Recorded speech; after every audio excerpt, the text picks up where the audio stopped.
রাজার ঘরে ছোট রানী এলো পদ্মাবতী, রাজার আরো 6টি রানীর ছিল না সন্তান, পদ্মাবতীর কোলালোতে মিলল সমাধান। বছর যেতে জন্ম নিল 7 ছেলে 1 মেয়ে, হয় খুশির আকাশ হঠাৎ কালো মেঘে গেল ছেয়ে।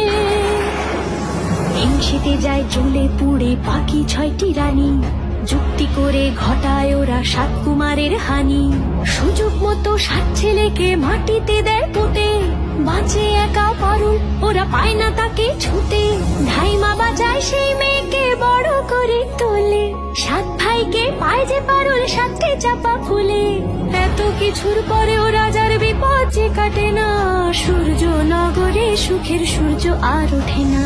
হিংসা বিবাদ বিচ্ছেদ আর প্রেমের কাহিনীতে পারুল বোন কি পারবে 7 ভাই চম্পাকে জাগাতে।